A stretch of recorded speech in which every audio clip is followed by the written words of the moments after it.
Tra-la-la, kara-bara-boom, bara-birim, bara-burim, bara-baram, and kara-la-la-la. And defined my happiness is getting closer to my purpose. Defined to fail, to experience pain, joy, sweat, achieve anything in this world alone.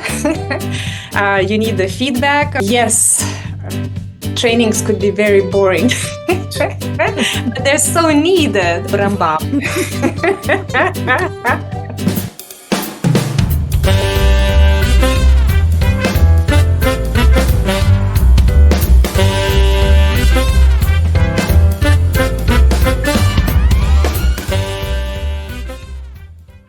Happy morning, dear listeners, and welcome to Conversations with Global Leaders, the Happiness Podcast. It is brought to you by AMITY University, Reiki Foundation Center for Science of Happiness at AMITY University, where we dive deep into the minds, journeys, and insights of some of the world's most inspiring leaders. Here we explore what drives their success, how they overcome challenges, and what lessons they have for all of us striving to lead with purpose, impact, and heart. Welcome to this special episode, the 15th podcast of the Conversation with Global Leaders, conversation on happiness and spirituality. We begin. Welcome, ma'am, to the Happiness Podcast to AMITY University. Thank you for having me, Professor NITIN ARORA. It is my pleasure to be a part of this beautiful mission. Thank you. And please forgive me in case I have again pronounced, I try to learn it, but then I'm pronouncing your name correctly. This time you did it perfectly. Thank you. Practice makes it perfect.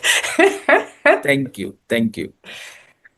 We begin by expressing our heartfelt gratitude to our honorable visionary leaders, our Honorable Chancellor, Dr. Atul Chauhan, our revered founder, President, Dr. Ashok K. Chauhan, our esteemed Vice Chancellor, Honorable Professor Dr. Balvinder Shukla, and the ever-inspiring Dr. Satyendra Singh Reiki, the founder of Reiki Foundation, whose guidance, support, and dedications to the science of happiness continue to light the way of transformational learning and global dialogue.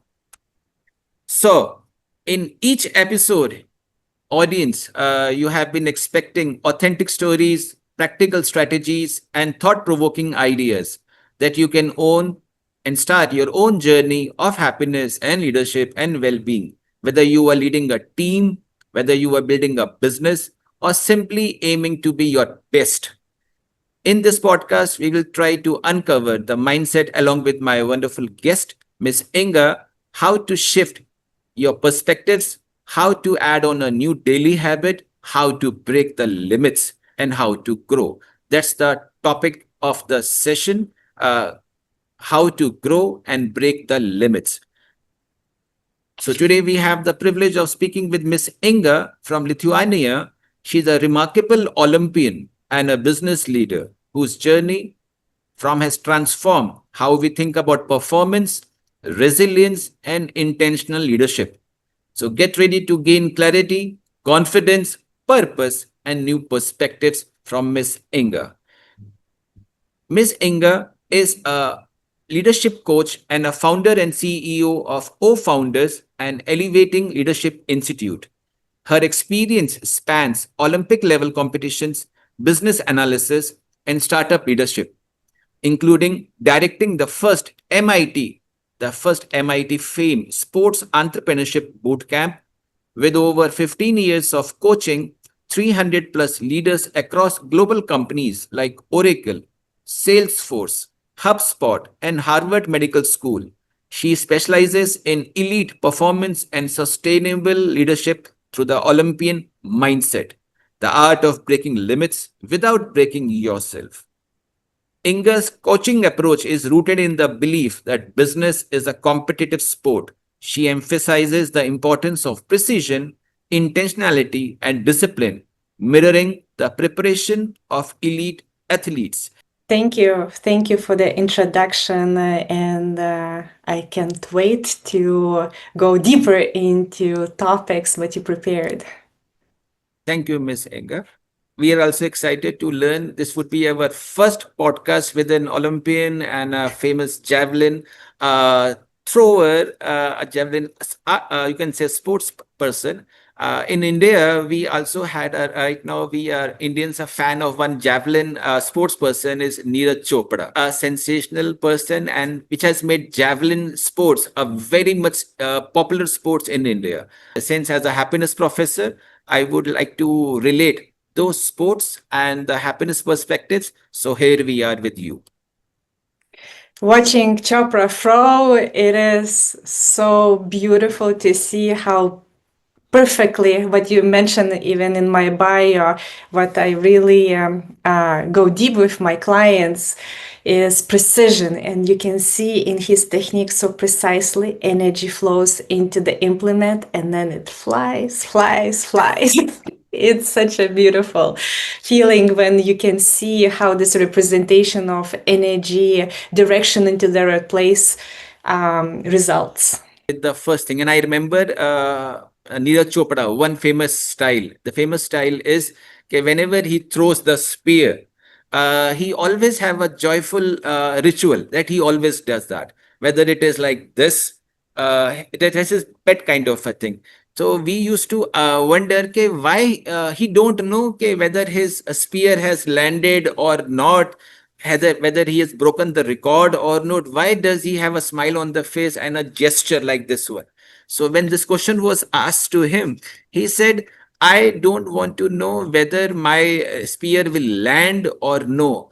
I know when I threw the spear, there was a power in my muscle and I knew whether I have done my best or I have not done my best. But no matter what happens, I want to enjoy my throw. So that was an insight that I never forget from him. And I'm Such sure. wise words. So he always, because unless the ball is hit for a six, how can you clap? But he was the man before the it hits for the 90 meters or 80 meters, whatever he goes 60. I don't, I think 90 meters, I think he has gone for the last one. So once he goes for the best, that is how.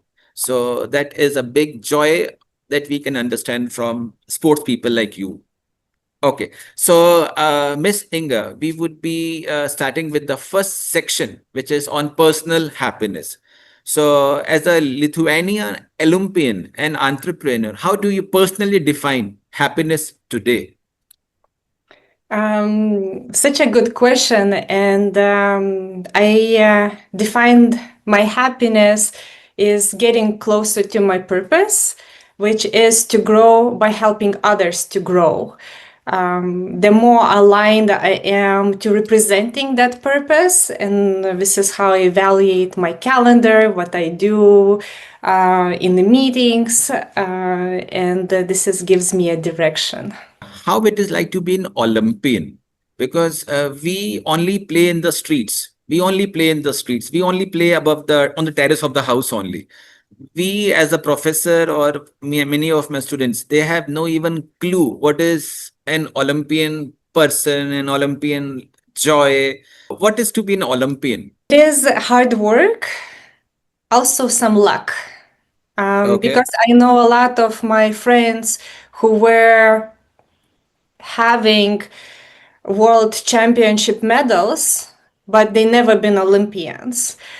So this name, this achievement, even to be part of this event, it happens every 4 years, and lots of things can happen what you may not achieve. And this is why I was so happy to hear you mention about Chopra's approach, throwing his hands up and celebrating the process of throw, because this is what gets results. But every day what you dream about is like this, how to align the body the more perfectly, and then you celebrate that in the competitions.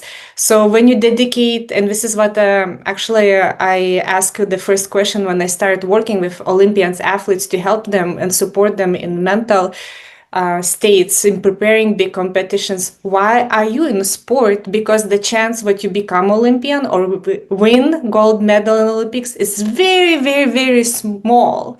So you have to have a real meaningful reason besides the outcomes, besides these beautiful results, why you are coming every single day in the practice to push, experiment, to fail, to experience pain, joy, sweat. It has to be a deeper meaning than a shiny object. I mean, shiny objects are always nice, but it takes so many years to get there. We need to have a really healthy perspective. Miss Inga, was there a moment in your athletic career that brought you pure joy, not just a win, but as a inner fulfillment?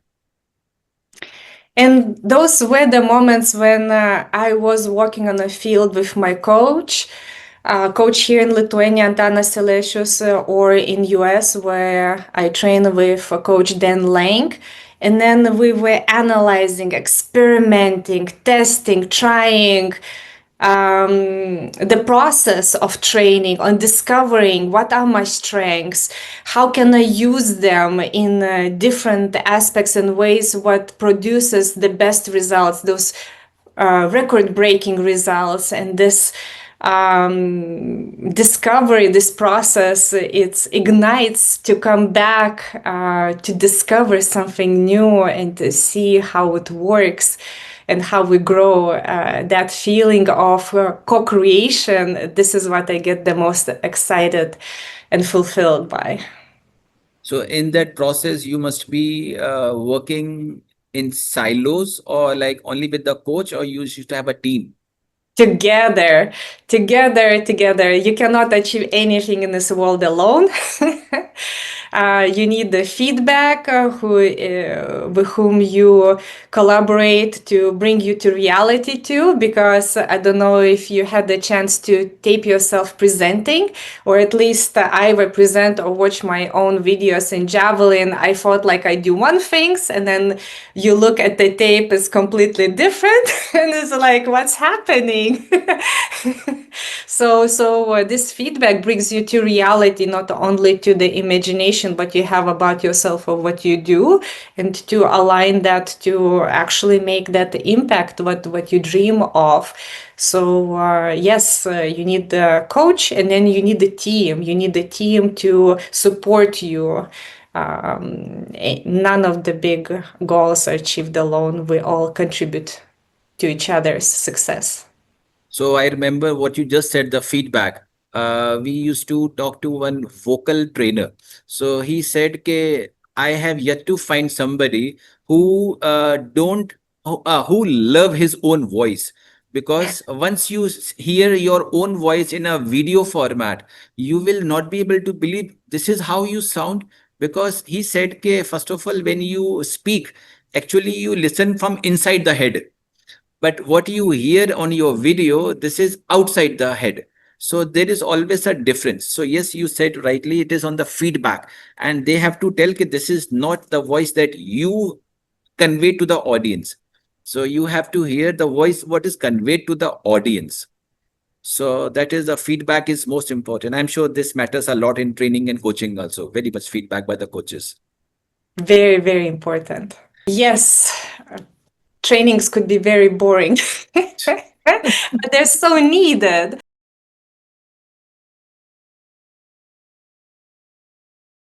And having that perspective, I truly believe happiness requires discipline in the mind, because it always distracted by small wins or small pleasures, what it wants to feed itself. But also we need to know what all our actions have consequences. So we also have a choice what we are building and what consequences we would like to have for ourselves. So for example, me taking a little bit more effort, maybe I'm lazy, maybe it feels hard, but I know it will gain me a lot of benefits after that. Is, for example, going to gym. Like who likes to go to gym? Even athletes don't like to go to gym.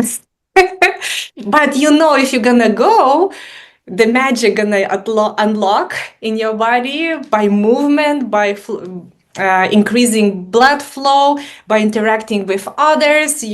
And after, even you will be tired, but this pleasure of achievement, what you actually showed up, you did something good for yourself, it's priceless. So to have that perspective and knowing what gives you that experiences, what actions, it is my daily habit to understand. So really being in touch with my values and purpose. So doing some writings, exercising, going into the nature, making sure I interact with my team and my friends. So lots of different practices, what creates this wholeness of the experience, what creates the energy, what multiplies. Are you aware of other sports also? I think in India, you are aware of cricket is like a Yes. religion kind of in India. So one of the, you can say a cricket god is one of the in India cricket team is Virat Kohli. He was the captain of cricket team, national team. So a question was asked to him, ke, what is your routine? How you have your own routine? He says, one example, he said, ke, if somebody invite me for a dinner or a outing in his house or some place, I ask him one question: do you have a gym? If you don't have a gym, I cannot come to you, because if I come to your place, I will be staying for half a day or one day at least. So I have to spend 4 hours per day in a gym, and I can't leave my routine. So if you want to invite me, arrange a gym in the house where you are having. If not, sorry for that. So he is very much routine. He said one more thing. I have to have an experience in my mind that the bat that I'm playing in the cricket ground should be lighter than the machines which I'm lifting every day. If I don't have that feel, my routine is weak. I should play with the bat as if it's a toy. That is mindset. Uh, and do you have similar thing that do you go to anybody's house unless they have a javelin in the home or they have a javelin ground? Then I would not go to any of my friends' houses. I am carrying one thing, not javelin. I would be having this, but this is my sample, you can say. Yes, but wow, it really looks like a javelin. But yes, so I manage this for just to say, okay, we have a javelin here also. So in case you would like to plan to come to India and to AMITY, we have a javelin. We have a javelin ground. We have a javelin sports ground. We have javelin player and one of the best javelin thrower, Neeraj Chopra, also in India. It would be my pleasure. And what you just showed with the example, we can also be creative in any situation if we know what we need to do to be happy, to create this routine what helps us to be our best experience to keep creating, right? So if friends don't have a javelin or gym, we can still walk around the house, run around the house, create lifting machines from the cushions, lifting the couches, or throwing sticks. This is the key. Sometimes we feel like, oh, the conditions or environment is not suitable for me to be happy. But let's be creative. We can come up with a lot of different ways to deliver something what we need. Yes. You reminded me quickly. I will just say about my daughter, a young daughter. I think the youngest one, 8 year. One day I was just coming from the office. I just came back in the home and she said, Papa, I can't breathe. Papa, I can't breathe. Manika, what happened? What happened? Papa, outing. Papa, outing. So she was creatively expressing her desire, what she want to do, but then that's her javelin into my heart, directly going. Say, I want to convince my dad to go out, so some drama required. So that's her creative also. So creative is required in any part of the life, whether as a professor, whether as a businessman. Otherwise, things are very tough also. Okay, let's move on. In this high performance environments that you are already into and now you are running your own business also and institute, when does happiness takes a back seat? Like in whenever you are performing, whenever you were doing your business roles and all, sometimes happiness takes a back seat. How do you bring it back to the front seat? My sample, you can say.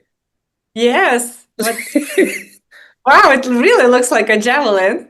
But yes, so I managed this for just to say, okay, we have a javelin here also. So in case you would like to plan to come to India and to AMITY, we have a javelin. We have a javelin ground. We have a javelin sports ground. We have javelin player and one of the best javelin thrower, Neeraj Chopra, also in India. It would be my pleasure. And what you just showed with the example, we can also be creative in any situation if we know what we need to do to be happy, to create this routine that helps us to be our best experience to keep creating, right? So if friends don't have a javelin or gym, we can still walk around the house, run around the house, create lifting machines from the cushions, lifting the couch. In psychology, happiness usually associated with safe state. However, our human body is also another purpose what we're driven by is creating. And creating, it means doing something new. And that associated with risk, with challenge, with growth and learning, which could lead us to making mistakes and to the pain of psychological pain of failing. So I feel there is always a relationship between happiness, state of being, and state of becoming is this challenge. One day my client came and she said, in work, I'm challenged and I really love my work because it challenges me, it grows me, I feel inspired, I feel I'm progressing in my profession. However, next time when she came, she told me, but I don't feel happy. And this is what we're trying to keep resolving this value clash, how those two ideas come together. Maybe at that time in life, because timing is very important to consider too, is more important to be challenged than to feel safe. And then we create all the environments of recovery or for safety, but we know what we are coming into the risky environment and we need to keep coming to this environment with most health. Or maybe we don't have a chance to recover, maybe there's a small baby what we also need to take care of, then we need to let go of this need to always be challenged, always be growing at really big pace. We can grow, it's just to have those intensities managed with the expectations and with the understanding of the wholeness, how we function, and to find that beautiful, optimal harmony between those two states. Like even if I just want to ask you in my happiness mind perspective, so suppose you are when you were in the Olympic times, while you were waiting for your turn, okay, after this player, my turn will come. That is the most anxious moment for any sports person, because it is said for an actor, it is light, camera, action, and then he goes for the action mode. Before that, he is just a normal person, but once in an action mode, a new form comes up, a new mind comes up. So how is that last 10 seconds or 15 seconds after the throw of your previous player is done, and then you are waiting? So because that is the shift, that you were a little anxious and now there is no space for anxiousness. You have to just act. So how do you gear up at that moment? Can you just recall any one moment or one specific example? When you're describing, I start sweating, remembering those moments. Is it? Like my breath is getting shorter. Okay. My stomach is getting crampy. too many of those moments. And this is what we train as an athletes, because part of the training, it has to include not only to learning the techniques and preparing a body to perform at that level, but we also need to train to compete. And then third level is training to win. So by introducing a little bit more stress and pressure during the training is essential for us to prepare to those moments and to feel in control, so it doesn't completely throw us or into the fear responses of fleeing or fighting, overdoing, underdoing. So we try to really actually calculate the intensity levels, what are healthy for us during those states of waiting, what would prepare us and not to waste too much energy before competing. And this is what is a true phenomena, what's called in sports.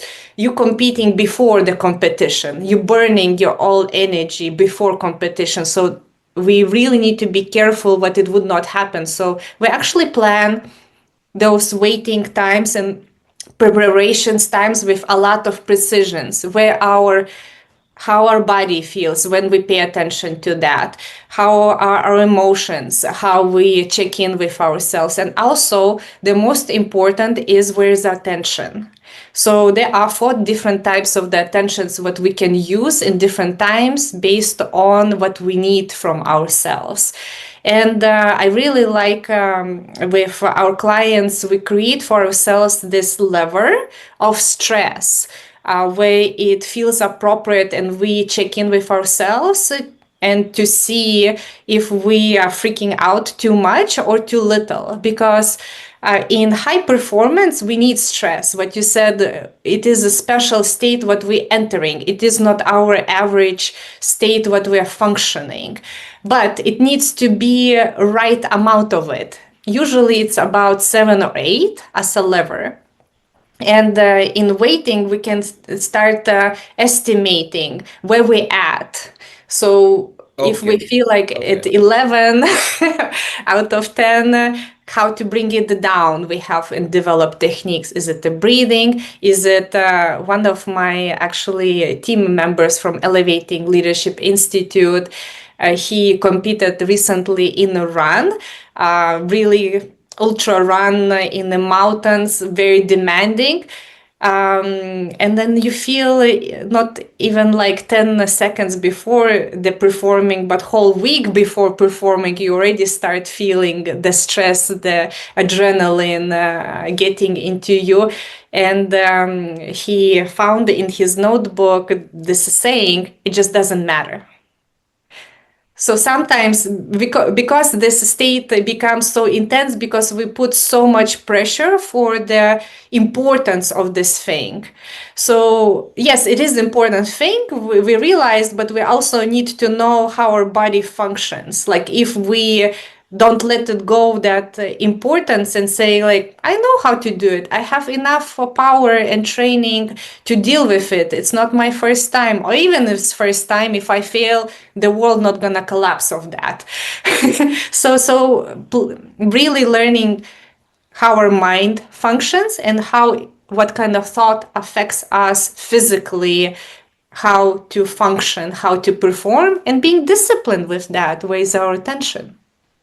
So essentially, you were saying in those waiting moments, you are actually just comparing your level of stress, is Yes. it? And then you come down or you enhance if it is too cool. Is it too cool bad before the waiting time? Is it that if you are too cool, too casual, chit-chatting, telling a joke before the performance, or you need to be focused and just ensuring your discipline is continuing?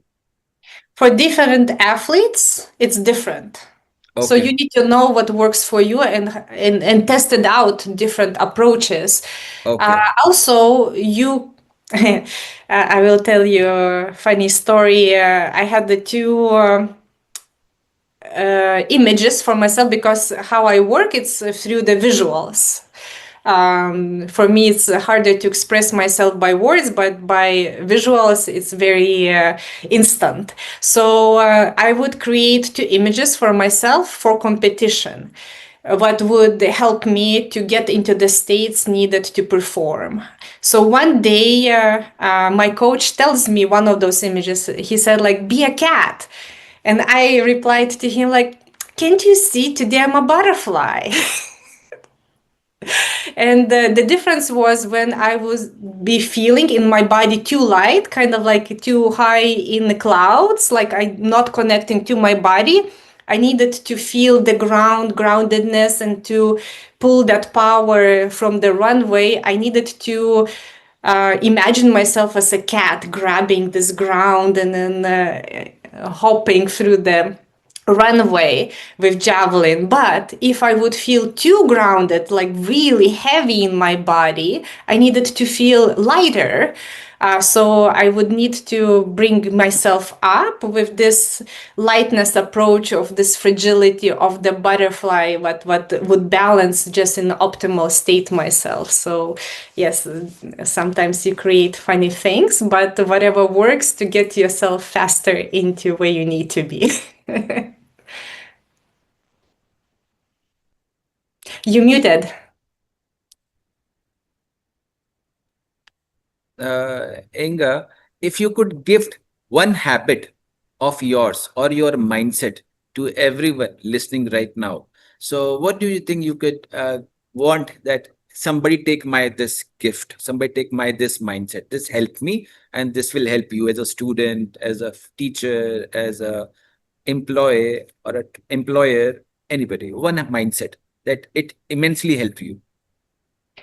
I think so.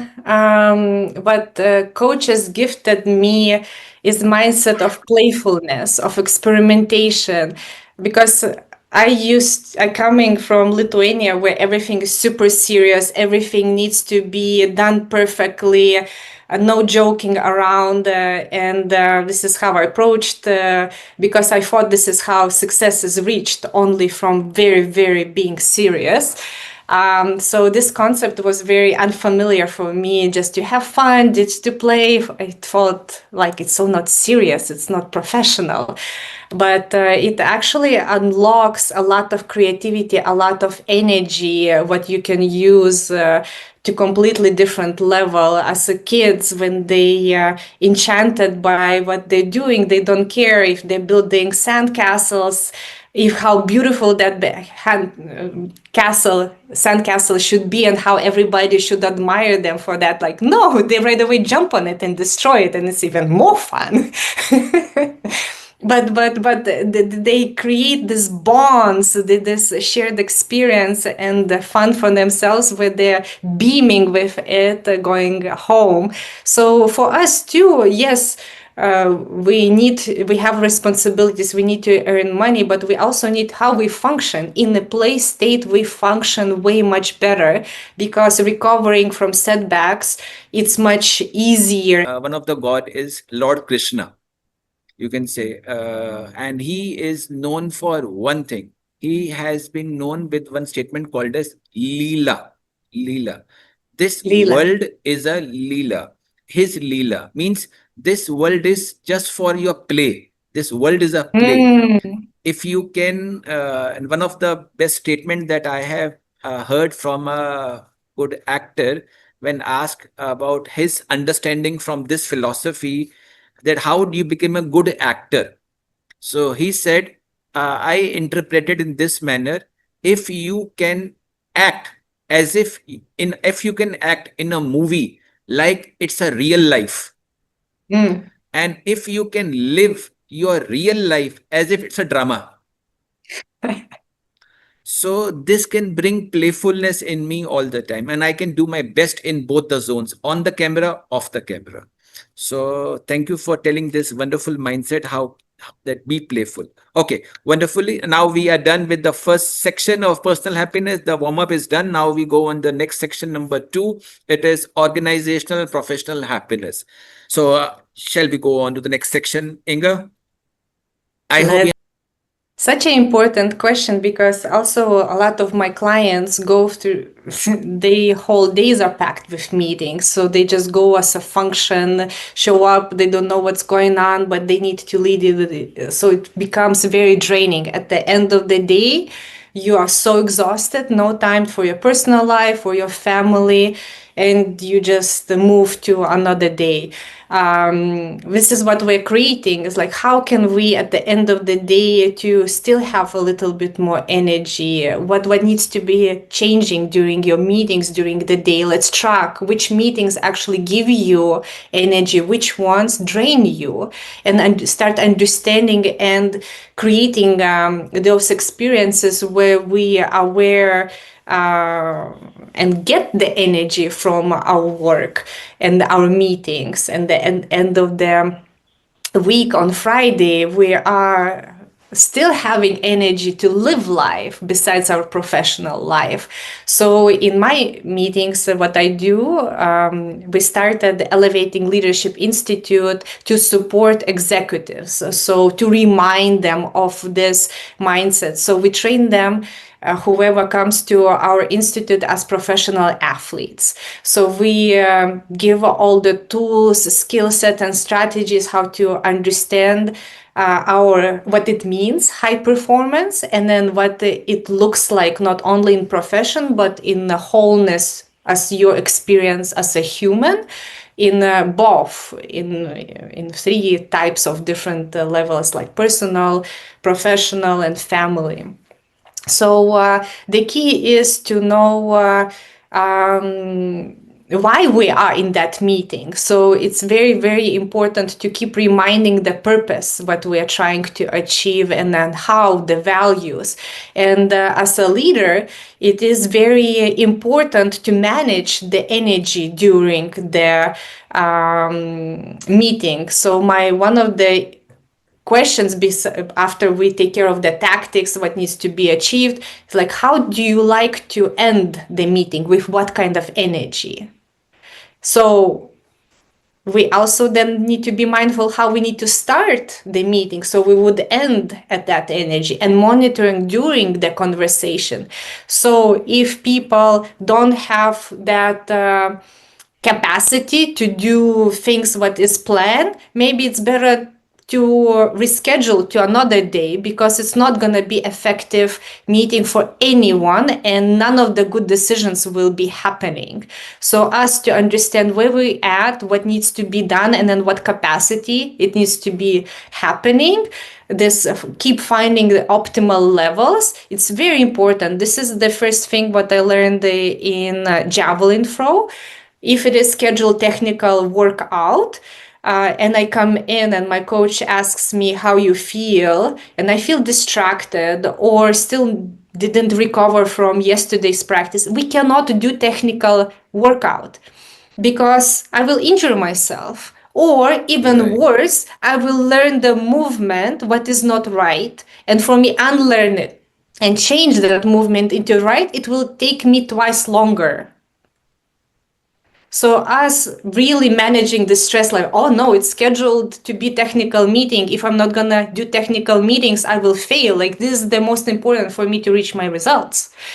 But no, let's make sure what we prepare for tomorrow's throwing session. Today, maybe let's go lift or do something easier stuff what does not require so much attention. We still can have perfect day of training for the states what we are in, but we work in collaboration with our body, not against it. That's a wonderful line that you have just said. Work in collaboration with your body and not against it. Very nice.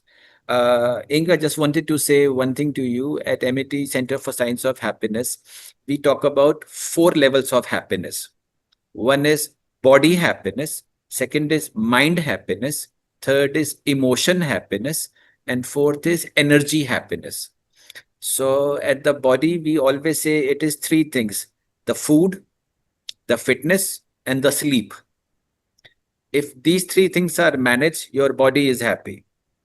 And if you are disciplined, your mind is happy. If you are, you can say, relationships are fair going on, your emotions are happy, whether with the boss, colleagues, children, family, anything, people around. And finally, it is all managed by the level of energy.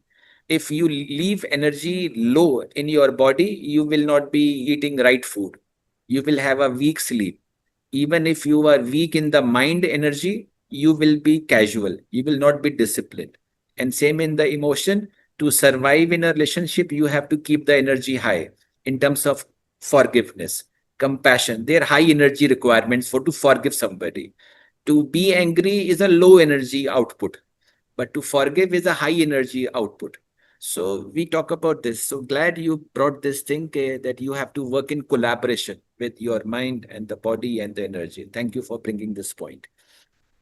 Thank you for sharing, aligning those three and resulting in what level energy it creates, and then what influence it makes not only for us but others.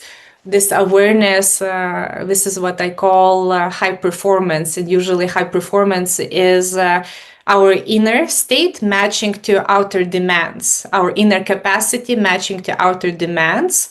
And for us to perform at the highest level, we need to be at maximum health, not coming from survival state. And this is what sometimes my clients say, like, I work so hard, I need to prepare so much, and then you come to a presentation all tired. So how, yes, you mentally may be prepared the most beautiful PowerPoint, but you cannot present it with the right kind of energy to transfer that meaning and message to others. Then it becomes about beautiful pictures, not about letting people sharing with the people the true meaning and knowledge what you were intended with that presentation. Again, can you share one funny behind the scenes moment that has taught you a serious lesson about professional happiness or well-being? One incident, one anecdote. About throwing. About falling. I falling. Okay, what was that? So many failures. Acha, failures. Okay, failing. Okay. Yes, so you can always try after failing, and then approaching the failures, and when you feel like that's it, this is your limit, nothing ever will happen better than this, and you completely feeling destroyed, demotivated, disengaged, and then you say like, whatever, I'm just gonna do whatever I do, this is magic at locks. And then you do your personal best, and then you feel like, I tried so hard, I did everything right, and then like wanted to be so much in control of that success, it was not happening.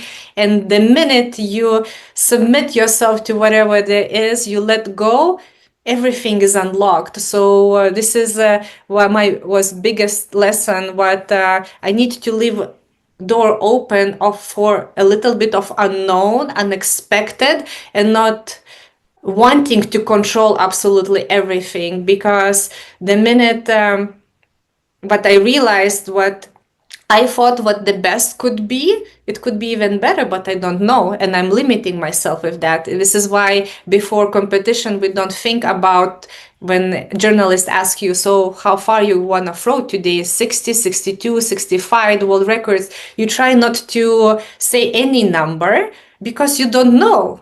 Maybe you can do way much more than you think. Right. So let go. Yes, I have, like, when somebody becomes successful, nobody asks them how many times you failed before you reach to this stage. They think he or she is lucky, he became successful, she became successful overnight, but they don't know the stories behind, you can say, the failure stories. So yes, they have learned to accept it. As you said wisely, let go. That acceptance comes in the let go. I remember one. Okay, I will not repeat that. Next one. Thank you. Love your stories. So the story was of not, you can say, mine, but it is of the CEO of Indra Pepsi. There is a company called Pepsi. The CEO name was Indra Nui. Yes, I So remember. at 8 o'clock in the night, she got a call from the chairperson. Okay, tomorrow we will be announcing you become the CEO of Pepsi at 8 o'clock in the night. You can go back home, celebrate, and we come back tomorrow morning and see you. So at 8 o'clock in the night, she reached home. 9 o'clock, she reached home, and her mother-in-law opened the door for her. And she said, Mom, I need to tell you a good news. The mother-in-law said, first, keep your good news in your mind. First, go and get the milk from the shop. So, Mom, the servant, she said, no, servant is not there. Mama, my husband is inside the house. You could have told him. No, he is sleeping. You go and bring the milk. So she brought the milk. She came back. And then when she came inside, then she said, Mama, I have a good news to share with you. She said, what is your good news? She said, Mama, I got a confirmation that tomorrow morning I will be the CEO of Pepsi. So mother-in-law said, congratulations, beta. But then understand, try to keep the crown of your job outside the door of the house. So she said, ke, at that moment, I was very hurt. Ke, how come no one celebrating my joy? But then she said that was the wisest lesson in my life also. Ke, this up and down. One hour before, I was not the CEO. I was just a normal other vice president of other kind of a role. But 1 hour after, I am the CEO. So I became very excited. But my mom was stable. She said, it's okay, but you have the same husband, you have the same child, you have the same house, same mother-in-law, same hours, same time, same company. So let go of this hyper. Let's focus on the stable thing. So she said, she stabilized me. Thank you so much for sharing this example, because another thing what we work a lot with my clients, with our clients of institute and with my professional athletes is how we define ourselves. And because we work so hard and reach the success, we naturally start I mean, this is how we present ourselves. I am CEO, I am an athlete. And then we become so attached to the title. At one point, I was so attached to the title of founder. And then when my startup was not working anymore, it was time for me to stop it. I could not let it go because I thought, how I'm going to introduce myself? I am a founder. Who I'm going to be if I'm not a founder? And that creates a lot of attachment and kind of a jail for our mind, but this is the only thing what we are. And in this example, what you said, mother-in-law so beautifully said, you are not only CEO, you also daughter-in-law, you are wife, you have whole life besides the profession. You're more actually than the CEO. And for us to have that reminder is very, very important. And I don't know if you're familiar with Eric Fromm work of the three mindsets, what he defines.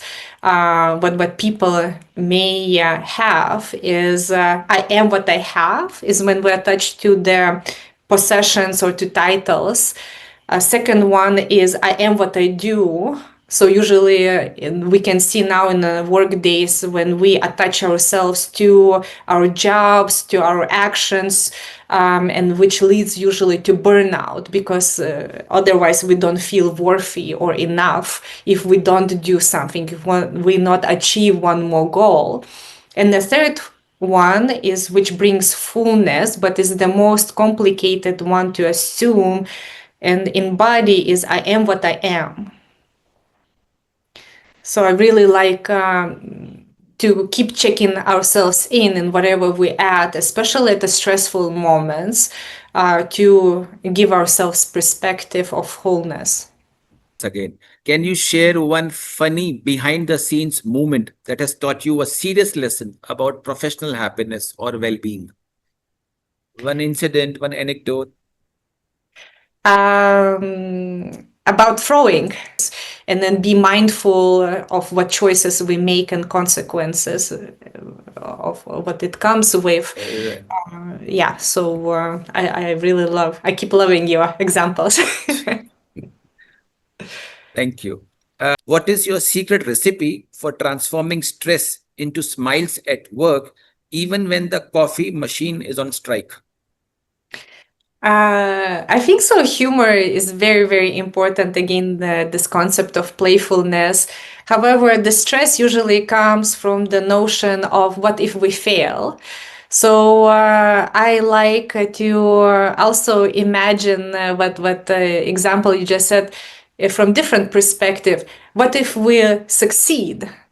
And if it is becoming still strong, a lockdown of this stress of failure, if it's not happening, okay, let's brainstorm all the possibilities of crazy ideas, what it may turn. So again, like turning into this playfulness and then how to direct into this creativity, that energy. Because the stress, it means like, oh, we activated. The key is to know which right place to direct that energy to have higher performance, but not trauma or the injury. And this is what my major also ask from my clients and from myself and teammates. When that push, it results into the growth or into the injury. We really need to be mindful of that stress levels and when to direct it and when to let it go. By any chance, you had the misfortune of having an injury? Did you ever had Yes. injury? I was fortunate to have small injuries because then it would show my weaknesses, which I was maybe unaware of, or I was lazy to work on, but they were important. So I had a little tear in my shoulder when I competed, and after really teeny tiny surgery, I recovered really fast. And in my first competition, because we wanted to understand like why this injury happened. So it was due to I was holding my weight in the wrong place on the shoulder, but we found it with the even bigger muscles where I can hold javelin weight on my shoulder blades. There's bigger muscles and then it's more stable. So how I hold my javelin really changed. And in my first competition after injury and learning the new technique, we were wanting to test it out during the competition. I qualified for Olympics just from few steps. So this teeny tiny injury, if approached correctly, it is potential of growth and elevation to really bigger places. So not yes, the journey is coming with a lot of fear. What if I will injure again? What if my movement of wrongdoing will be coming back to me at the most important place? However, having this trust in training and in our body, this is the daily training that I need to do for myself to see the potential. One last question for this section. What are some of the playful practices? Because you mentioned how to be playful is your habit, you can say. So I'm sure you must have done something in your organization also. So what are some of the playful practices or rituals you have implemented that have boosted the team morale in surprising ways? One or two.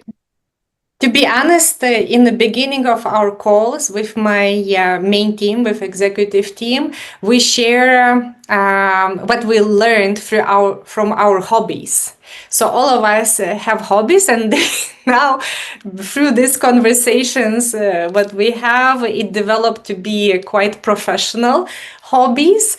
But those learnings and shares, first of all, it shows us what we're not only the titles or here the people to do work in our organization, but we are more than that. We have lives outside our job, and it feeds a lot of inspiration into the professional life, because usually those lessons what we learn outside our work day during our hobbies, is it professional running, is it mountain running, me is now tennis, it translates directly to the workplace, especially places where we maybe feel stuck, or it gives us a really good mindset how to move on forward. So we start conversation, it seems like about sports and play, but it directly translates what needs to be done in our workplace and how it needs to be done. Thank you. Thank you, Inga. Now it's time to take a transition phase to the next section. And I would like to play for you and the audience the anthem of our podcast. And I would also like to show the audience the guest in action mode, in the professional mode. In the boardrooms we find a different kind of mind. Leaders taking time to seek the truth inside.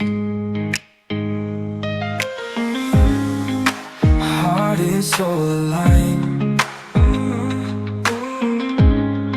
In wisdom we can find. Let's spark a change in kind. The journey starts inside.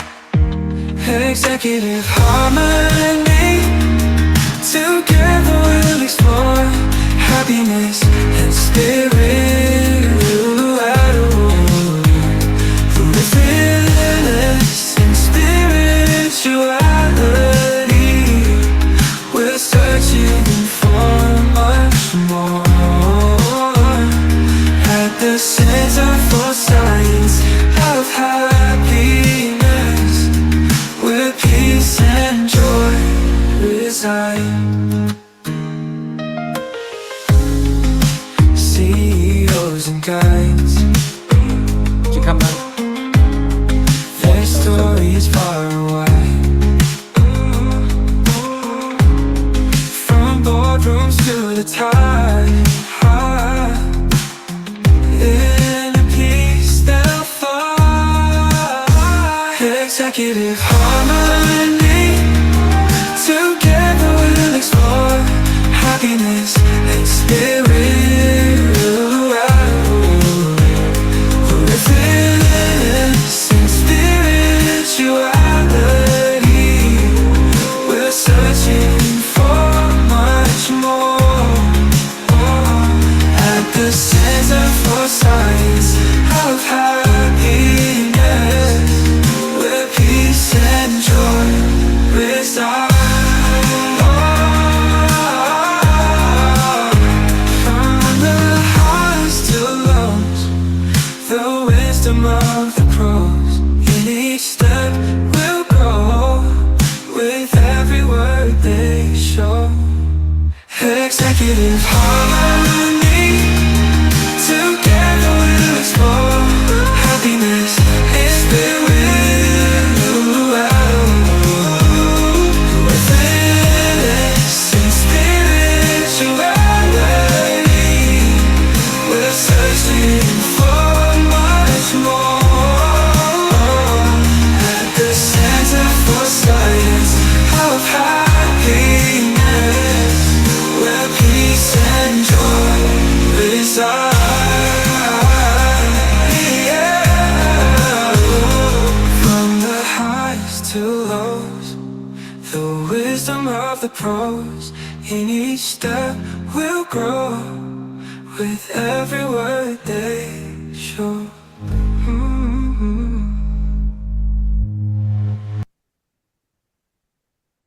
That was the anthem of our Executive Harmony podcast, Miss Inga. Very beautiful. Thank you. And dear audience, I would be playing now Miss Inga in action mode. Comes the superstar, and she was getting mad. And she finally got off a big throw on her 5th round 168.11, Inga STASIULIONYTE. Remember that name because she was second in the NCAA last year. She was first in 01. She'll probably represent Lithuania in the Olympic Games, and she won her third consecutive Pac-10 championship, the first time that's ever been done. Lundeen of Oregon, Sally Harmon, her coach, in second, and Julie DeMarney in third. Barry? Yeah. So that was Miss Inga in action. And any memories coming up back from this video, Inga? Yes, this competition was quite difficult for me. I mean, when I now work with professional athletes, it's just mind blowing. But we train for so many years, we compete for so many years, 10, 15 years, and none of the competitions are the same. It's just ridiculous. Like something happens, or we are in weird moods, or minds, or bodies, or environment. It's just really crazy. And in that competition particular, because it was at my University of Southern California, the place where I always practice, so it didn't feel special. And it was a special competition because it was my last one at the university. I was warming up, and because I had this big pressure of I was ranked number one, and everybody so easily expected what I will win and I will score those points for the university. And my training didn't go well. I was in really heavy mood that day, and I really needed this extra energy for me to compete. But I could not get into that mode. I started competing, and it didn't go well. Like I felt really tight, and actually I dropped to the 5th place. And I thought, and so what if I will lose this competition? Like, who cares? And I almost started crying because of that thought, because it was first time I gave up on myself in my life, in something that I truly love to do. And I start faking it, what my head is really hurting. I went to the coach, like I cannot control myself. Like I tried to escape that situation. I had no strength, no capacity to go work through that emotion. But the minute I realized, like, I do it for myself, not for others. Like, yes, they all expect me to win, and it would be nice to help the team. But in the end, I throw javelin because I love it. I truly love it. And how you mentioned in the beginning, how Chopra throws his arms up, it doesn't matter where the javelin lands. He enjoys and wants to celebrate that movement, that work, what he puts into creating that movement. And this is where I snapped out from that pressure, and I said, like, okay, I'm just gonna do this throw for myself, and I won. And that was the Okay. throw, but it was on the video, but it was very difficult competition for me. Okay. So now let's move on with the third section on spirituality. About what is spirituality for you as an Olympian and as a coach? Yes, as a professional athlete, we need to believe in something more than we understand, some kind of powers or forces or spirits what are bigger than us. Because what we're trying to do, especially in sports, is something that never ever been done before. We need that belief, that power to be able to not limit ourselves with our past performances or what's around. So this relationship of higher power is very needed and familiar, where we can embody that energy and believe in ourselves, of a new possibility of this spirit. So it's very needed, that relationship to enhance whatever we're doing. Okay. So it's a kind of a relationship that you want to say as a spiritual perspective that it can enhance your inner growth. Am I right Uh, in understanding this crux? yes, bigger belief A in bigger belief. capabilities what we have, because usually we so much bound in confidence, in belief what we done before, and imagining ourselves bigger, it feels a bit superficial. But when we have this belief of external power what we can borrow or have this blessing for ourselves, it kind of gives this magic which is needed when we are trying something what's never been done before. So can you elaborate on one magical moment, a moment when you felt that somebody is guiding you, which is bigger than yourself? And yes, when you see in introspection, oh, somebody, this thing should have, if this thing should not have happened, I would not be what I am today. Something like that. Something inner visible, or you can say higher forces guided you. Um, I shared a little bit in other sections about this wanting to feel power, to be powerful, and this straightforward wanting to dominate everything. And then when I had this planned trip to US to go to investors to scale my startup, my business partner said what he wants to leave the startup, which was completely shocked. The tickets were booked, all the meetings were booked, and I was in the plane and then seeing this empty seat next to me where it was so much attached to my dreams, to something, but it was happening so successfully, and now we're gonna elevate it. And I just said like, whatever, just let's see what happens. Like all my plans are ruined, all the success what I imagined for myself is ruined, there's nothing to lose anymore. And then when I got to US, I was just flowing. So I opened it up to, I believe, to this bigger universe or spirit possibility to happen to me. And then I had the best time what I could ever imagine for myself with the people whom I met, the opportunities what I got. Actually, this is why I was offered to work for MIT, which it was mind blowing for me just to imagine me being on the campus there as a visitor and as a participant, but actually being part of the creating of this impact to others.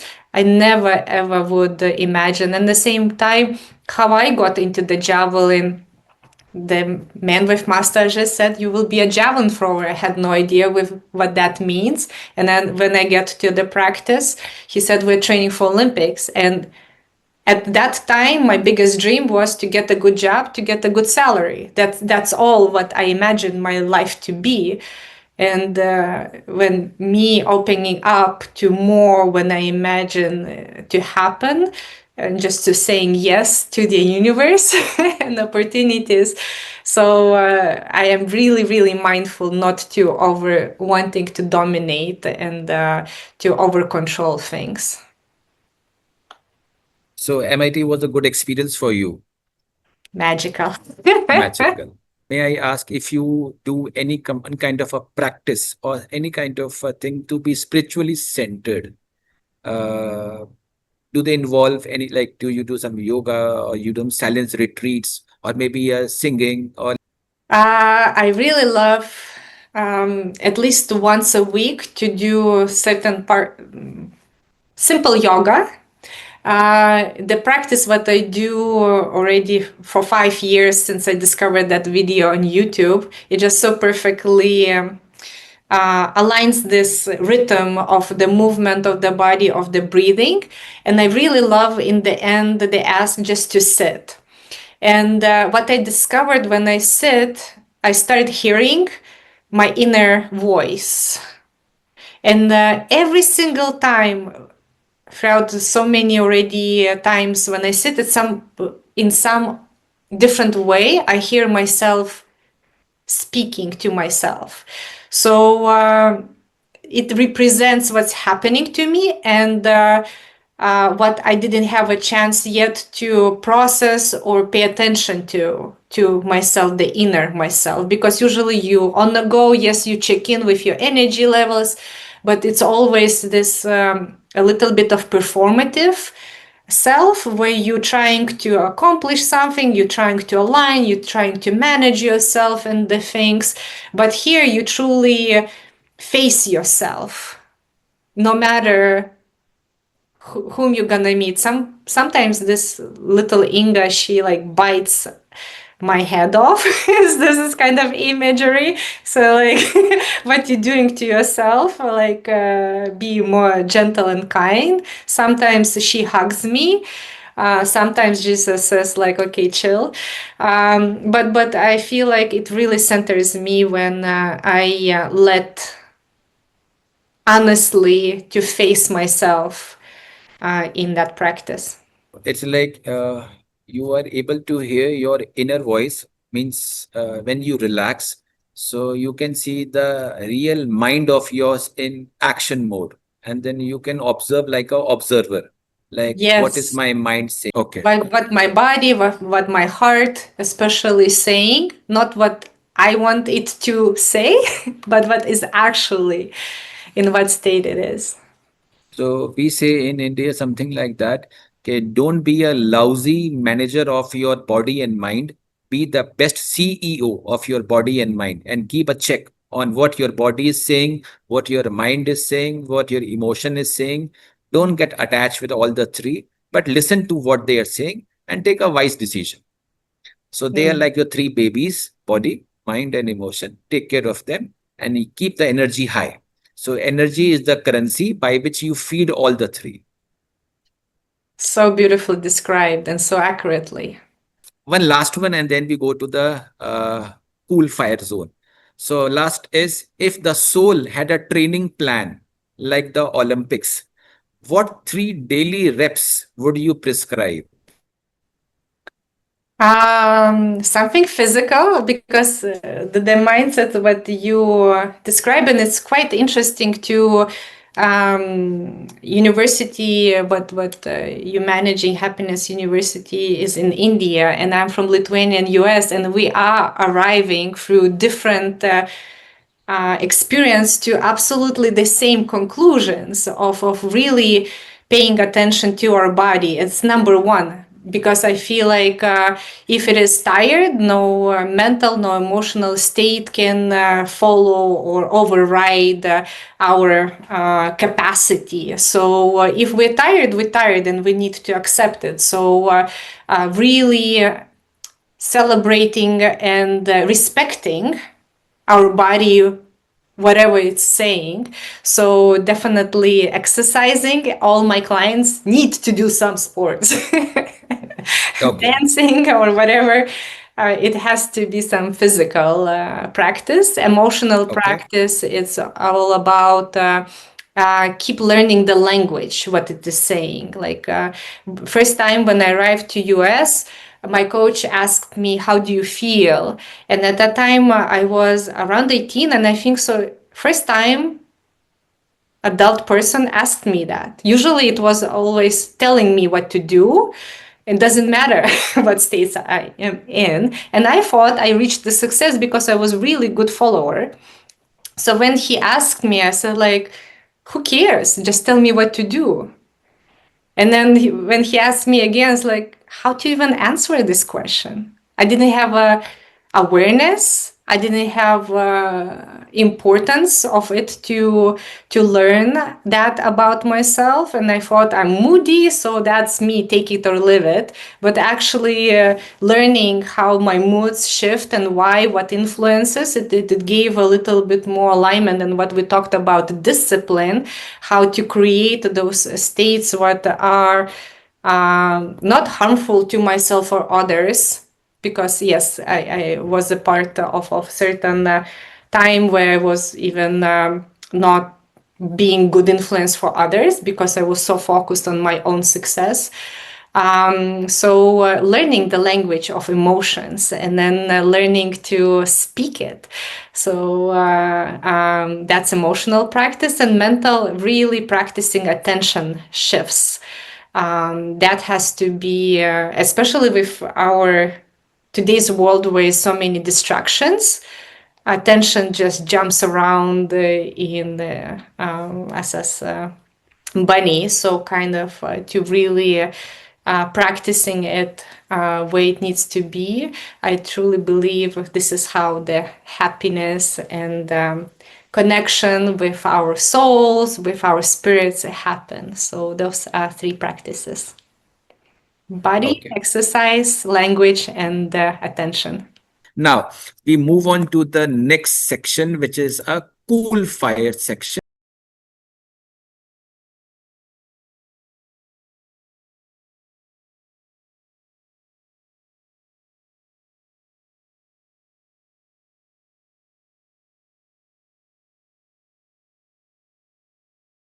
So in this section, we would be asking you a one-liner question, and you have to answer in very precise and not taking much of the thinking time. Just what comes to your mind quickly. Are we ready for the cool fire zone, Miss Inga? I am. Okay. So first one, if your javelin could talk, what would it say before you threw it? Let's fly. Let's fly. Nice. Would you rather coach a Fortune 500 CEO or throw a javelin in high heels during a TED talk? Coach, because in the heels you can get injured. Yes. What is one Lithuanian superstition that would make a great principal in leadership? And you have seen it. Lithuania is known as being the last pagan country in Europe. So a lot of our superstitions are with nature. It's fire, water, trees. So a lot of sayings are about fire the sacred, guard and honor it. So that means fire is sacred as a purpose and values. You need to guard and honor them.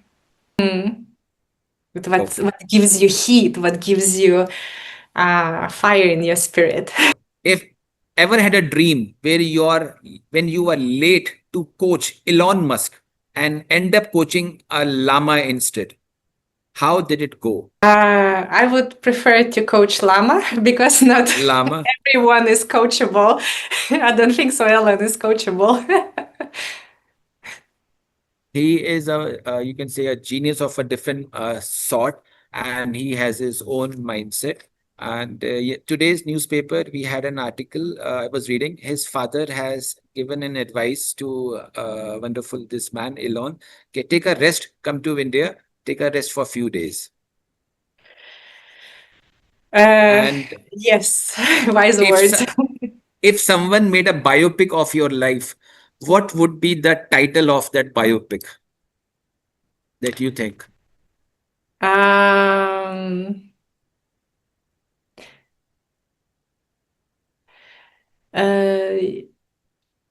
It's a complicated question. I need to be creative. Playing life with javelins. One. If leadership had a smell, what would it be? Lavender confidence or a burnout ambition? Like, what smell a leadership should have? Of course, lavender. Like I Lavender. grow lavenders, like they're outside my house. If you had a magic whistle that made CEO meditate instantly, how often would you use it and on who first? Before every meeting, after every meeting, we need to warm up, we need to cool down. That's a major practice of high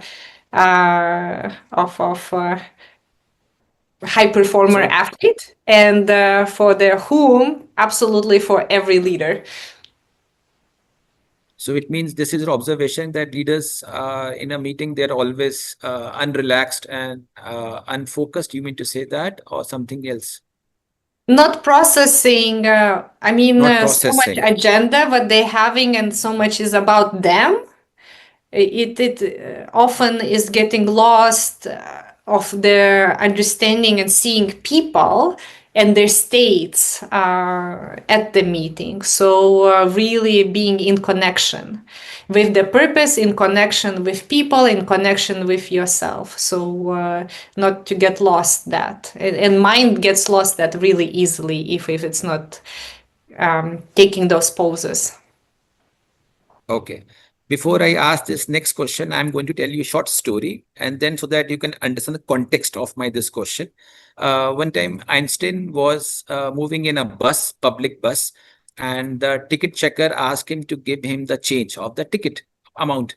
So he put his hand in the pocket, and whatever coins he had, he said, "Take it." And he said, "No, give me the exact count of the ticket price." He said, "No, I don't know how to count. Please count." So he said, "Oh, are you so unlearned, man? You can't even count the change." So he said, "No, I cannot count. Please count." Once he get down from the bus, his friend said, "Einstein, what have you done? Can't you give a counting?" He said, "My mind is fixed up in big numbers. I cannot do short numbers." So that was so he talks in millions and billions and all that. He can't do cents and all that. So that was the most unscientific thing he has done in public. So now my question to you is, what is the most unathletic thing you have done in public that made you question, are you a javelin thrower? Anything that you as a Olympian, as a sports person, which is required discipline, and but you were doing opposite of that in one moment. It's such a good example about the numbers, and then for me, in the javelin is when again, like I was not the example with video when I was giving up on myself. Like I think so. That was sad for myself. So this brings to the end of this cool fire, the rapid fire zone. And with this, we move on. Again, applause for you for sailing smoothly and throwing all your answers. And we are receiving very joyfully here. Thank you. Now we move on to the closing last section. And I would like to just say to you about two culture that we have in our podcast. One is we have a guest who comes before you. He leaves one question for the next speaker, and he don't know who would be the next speaker. So this time before you, he was Mr. Nuno, the president of American Public University System. So he had left a question for you, means the next speaker, and he was not aware that you would be coming as the next speaker, because the podcast culture says whoever asked the questions, the next person will have to answer that question. So before him, there was a chief happiness officer. He left a question for him. And before that, there was a SpaceX astronaut. So he left a question for somebody else. Now it is you who have to take up this custom moving forward. And the question asked by Mr. Nuno was this: what would you do to make your organization happy? If you would have been a chief happiness officer, what would you do?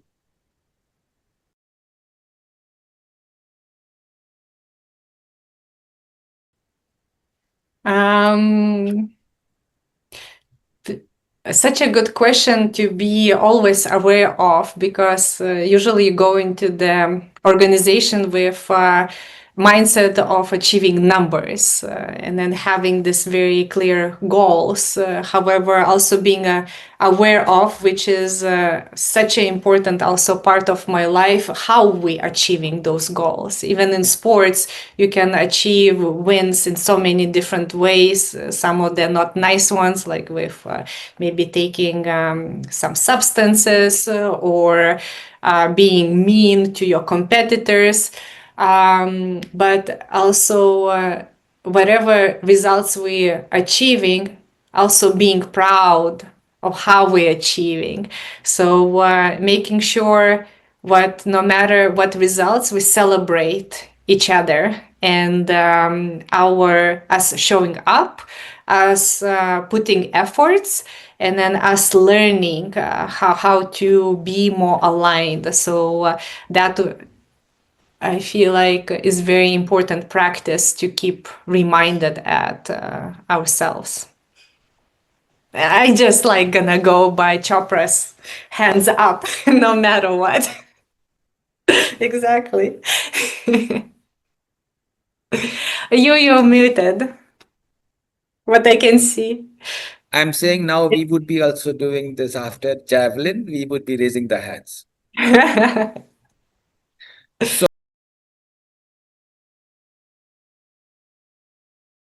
So now we will request you to leave a question for the next speaker. And you also don't know who would be coming, neither we know, because it depends on the confirmation of the next guest and the timing and the alignment, as you said. So I will request you to leave a question for the next speaker. Over to you. So my question would be, is happiness gonna change as a definition in the future? And then what it would mean for us to be happy in the future in this world, especially with AI?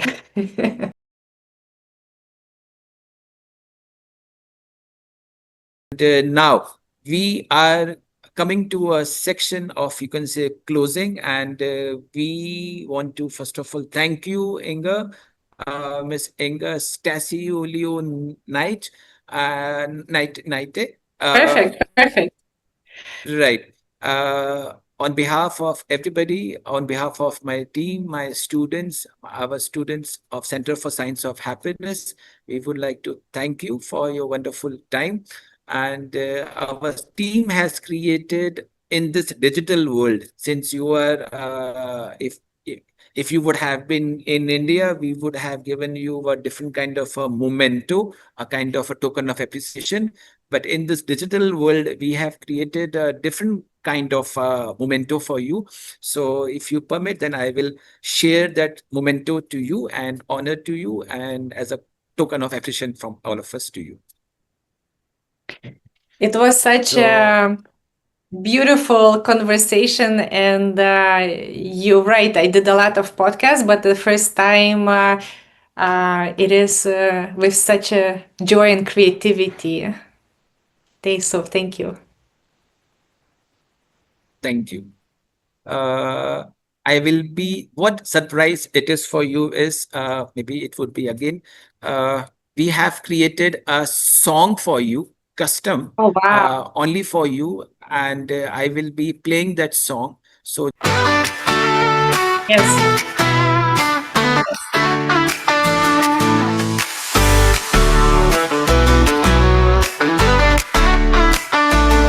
From javelin throws to boardroom strides, you lead with heart, with fire inside.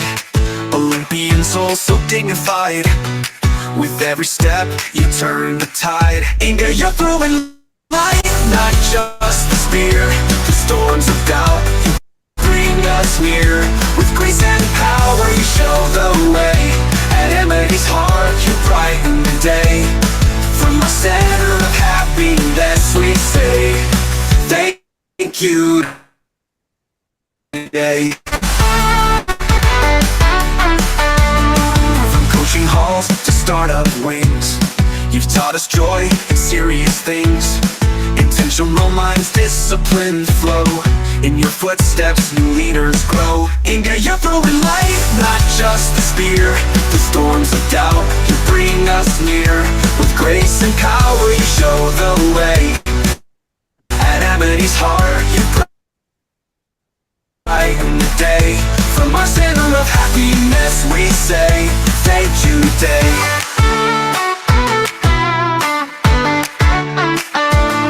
From coaching halls to startup wings, you've taught us joy in serious things. Intentional Intentional minds, disciplined flow. In your footsteps, new leaders grow. Inga, you're throwing light, not just the spear. With fearless truth, you help us steer. At AMITY University we rise, guided by the stars in your skies. With each insight, you energize. From Lithuania to Indian lands, you've crossed with open hands. In our center, your spirit stays, a torchbearer in happiness ways. Inga, you're throwing light, not just the spear. The challenge and change, you draw us near. From AMITY's halls, your wisdom flows through every heart that grows and glows. You've taught us joy, your strength in play, and for that, we thank you today. From all of us at the Center for Science of Happiness, AMITY University, Inga, thank you for being the light we'll carry forward.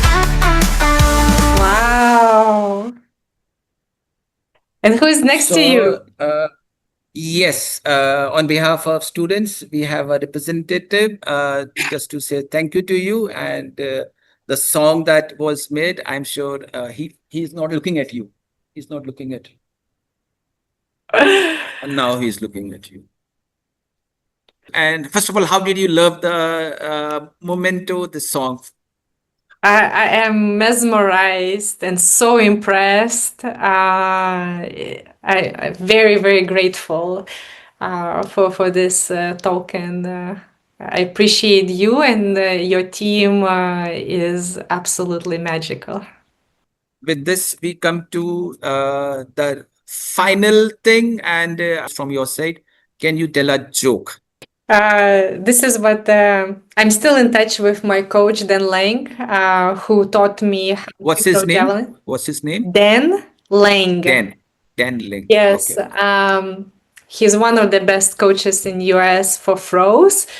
So 25 years later, he's still my coach, and now I also his coach.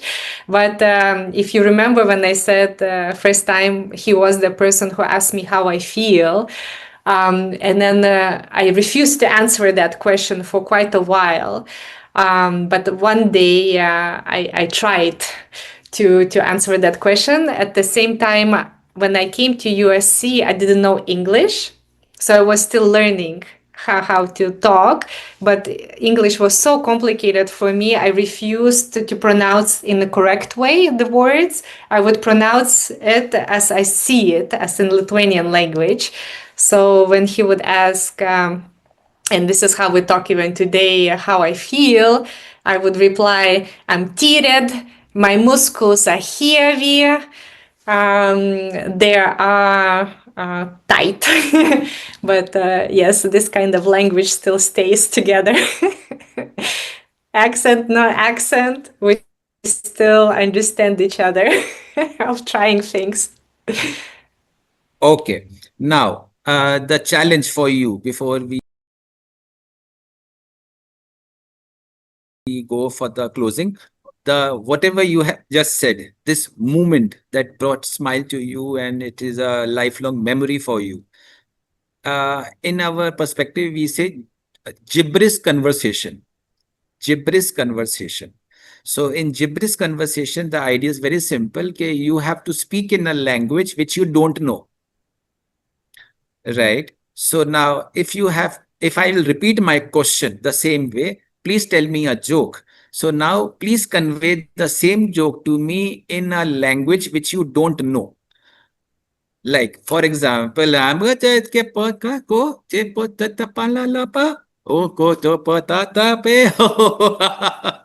so in this, I want you to convey the same thing, and I will keep this as a memory from your side to our side, which we will be grateful, and that message will go lifelong for the well-being and the deeper experience for the students and the everybody. So just convey the same experience that you had, the inner experience, but without using the words that you know, in any random language that you would like to use on. Over to you. Again, I would please tell gladly. a joke. Tra-la-la, kara-para-boom, bara-ba-rim, bara-burum, bara-baram, and then kara-la-la-la, and Karaburusi kara, para daru kuru kuru bara burum buram bam. You did very well. Very well. It Thank flows. you. Usually It- my English sounds like that, so it's no effort. Thank you. I'll now request you to give a closing message. Again, such a fresh reminder of still focusing in the world what is truly important, what makes us human. Because with technologies, with everything, what happens around us, and with the speed it happens around us, it feels we're not doing enough, we're not having enough. We need to do more, and it disconnects from our being as an essence as we are. So not pushing ourselves to get injured, but pushing ourselves to be more as a human. And this approach, what you, Professor NITIN, ARORA, and your team is creating is so magical, where I think so it's the most important thing in humanness and in the performance to remember to take seriously what we do in taking accountability and consequences of what's happening, however, not taking ourselves seriously. It is so important, even with this exercise of gibberish. It's again the proof of really understanding what being human is, and appreciating and self-celebrating each other's quirkiness, creativity, and fun. So thank you so much. I appreciate for this reminder and embodiment again. Thank you so much, Miss Inga, and it was a pleasure talking to you. And from a perspective of a sports and elite performance, and the tips that you have given to grow the mindset and break free from the limits that anybody can have. So, and I'm sure this message and the tips that you have given will add a new fuel to the growth of the students and everybody who is going to listen. And it is not just applicable for the academic life, it is also applicable for the corporate life and even the personal life. If anybody would have a question, we just finished, Miss Inga, last week. We had a 3-day training with Ministry of Agriculture. So Ministry of Agriculture is the first time they said, okay, we have never done a training on happiness. So we were the first one to do in many years for their ministry also. So they said, okay, happiness, yes, it is required, but yes, they were saying that depression is going among the farmers and the scientists, suicides are going among the farmers, but nobody is doing for happiness. So we were lucky that we were the first one to get approvals from the ministry, and the top presidents of different companies, they also joined. Mr. Nuno was also one of the person as a speaker in that session, and he took 1 hour session for the farmers and the scientists, even in that. And a few top companies also, president, you might be aware of Reliance. If you're aware of one of the big companies, Reliance, the president of Reliance also came, Mr. Sunil Dutt. He also gave his message. One question has come from Krishan Shukla. Shall I read it for you? Is it visible? Yes, I can see it now. Yes. Krishan Shukla has asked a question. How to handle failure of the most important game for which we prepared for a long time. What a good question. And this is what we do. We prepare for this moment even before going into the performance.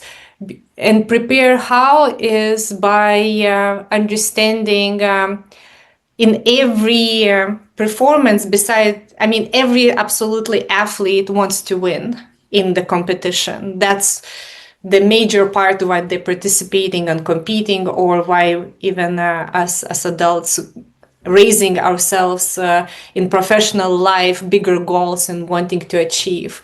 And the fear of failure, it's normal, and normalizing it.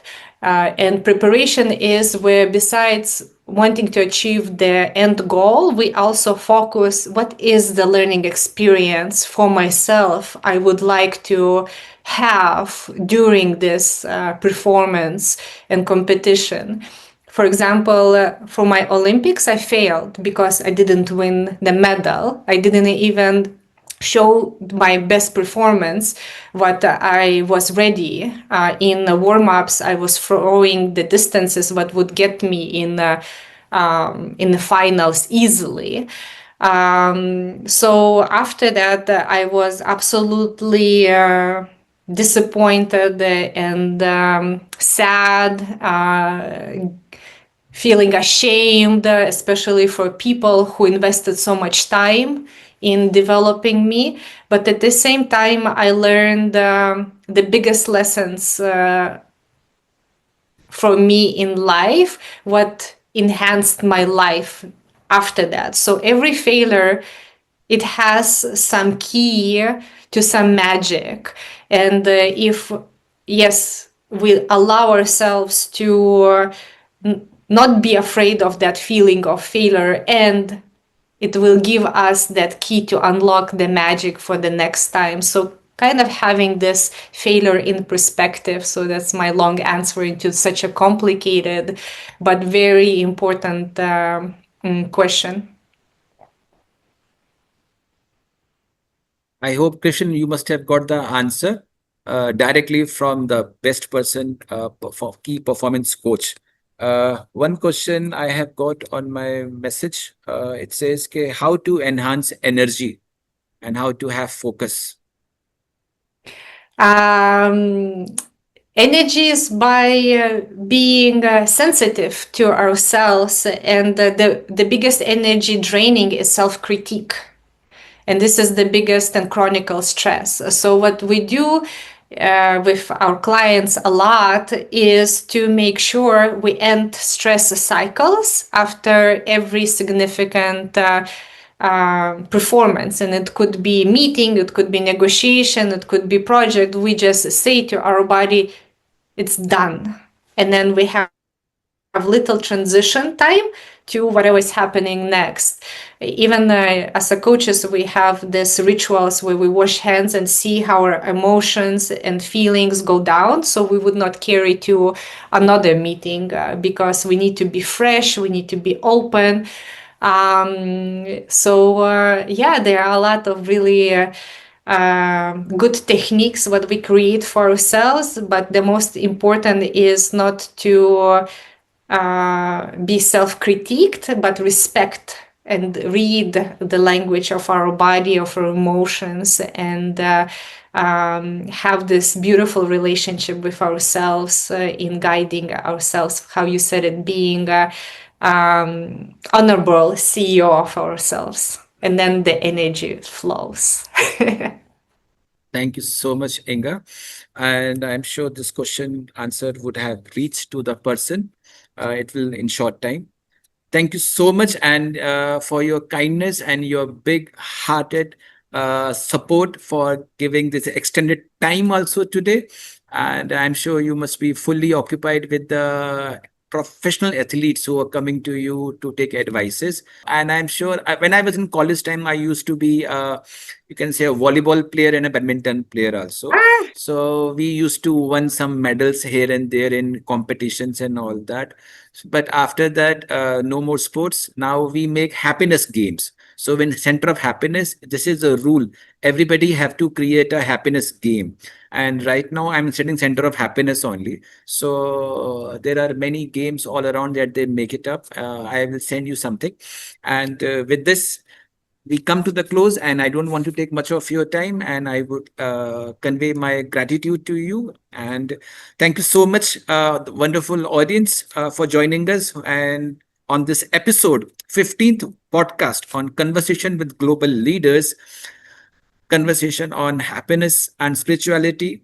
It's been an absolute privilege to hear Miss Inga on such inspiring insights and personal stories that she has shared.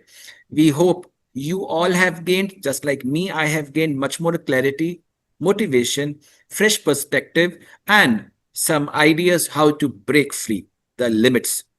Remember, leadership isn't just about titles or power.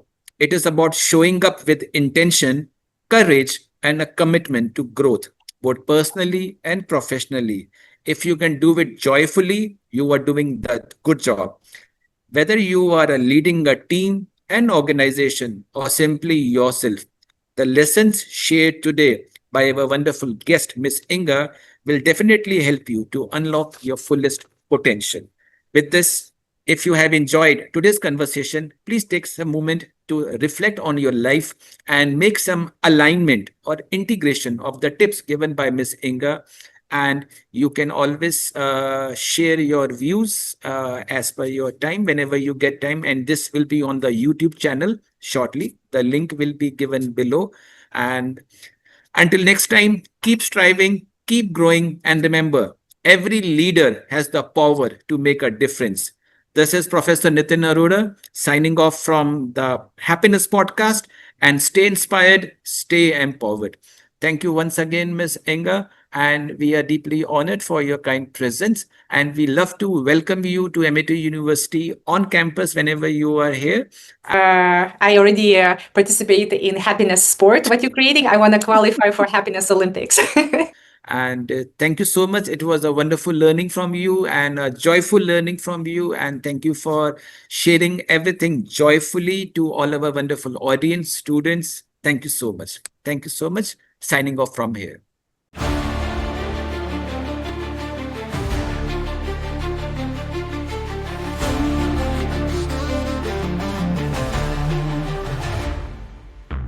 Inga stood where silence speaks, mud on shoes, fire in cheeks. Dreams not made of gold or fame, but to throw and earn her name. They laughed, they looked, they turned away. She trained alone day after day. No spotlight, just sweat and ground. In those still hours, greatness found. They laughed, they looked, they turned away. She trained alone day after day. No spotlight, just sweat and ground. In those still hours, greatness found. Light through the storm, through the doubt, cut through fear with a warrior shout.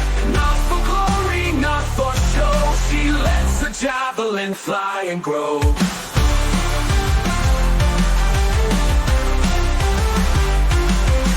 Training is boring, but it's so much needed. When no one sees, no one cheers, she builds her wings through pain and years. Blisters heal and strength remains. Winged becomes her trusted lane. Every throw a vow renewed, every fall a deeper truth. She's not chasing stars above, but earning self-respect and love. Fly, let the world now feel the flame. A girl with will, we rule the game. Not by luck, but silent fight. Inga the strong that learns to fight. She didn't win just with a throw, but earning self-respect and love. And love. Training is boring, but that's where heroes are seated. Inga flies, just as she always needed.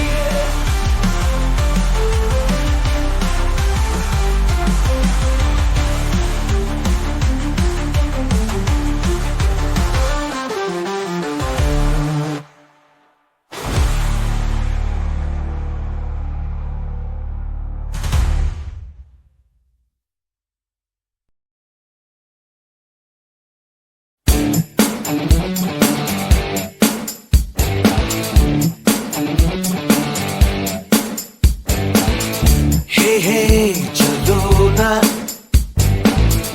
ढूंढे शहर एक नया, जहाँ मुस्कुराहटे हैं बिखरी, जहाँ से गम का मौसम गया, जहाँ मीठी बातें हर एक अजनबी से हो, भूले हम भी सारी फिक्रें लम्हा लम्हा खुशियाँ। आजकल सारे उदास रह रहे हैं, लेकिन आपकी जिंदगी में कुछ खुशी का जरिया होगा, तो आपको क्या खुश करता है? What makes you happy? पैसा और वर्किंग आउट। पैसा और working out. Friends, best friend okay. तो इसके अलावा और कुछ? फैमिली। और पैसा रहेगा तो सब अपने आप ही खुश हो जाएंगे। यही आप कहना चाह रहे हो? बहुत बहुत धन्यवाद।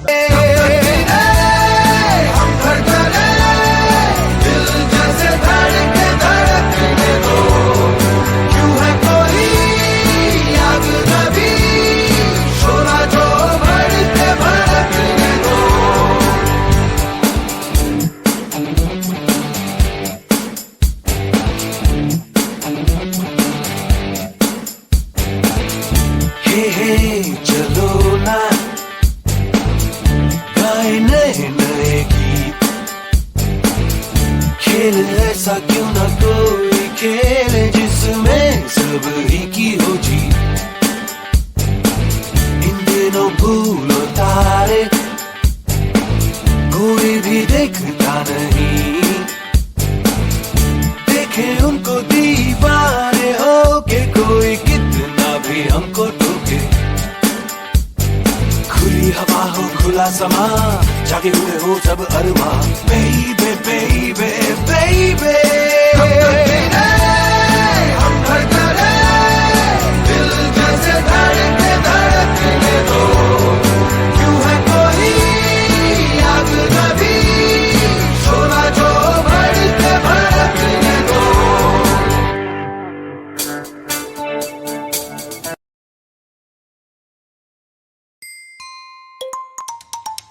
हाय कैसे हो,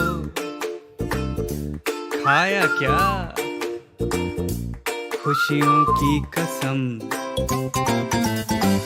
ओ हेलो, ऑफ है मूड, सैड हो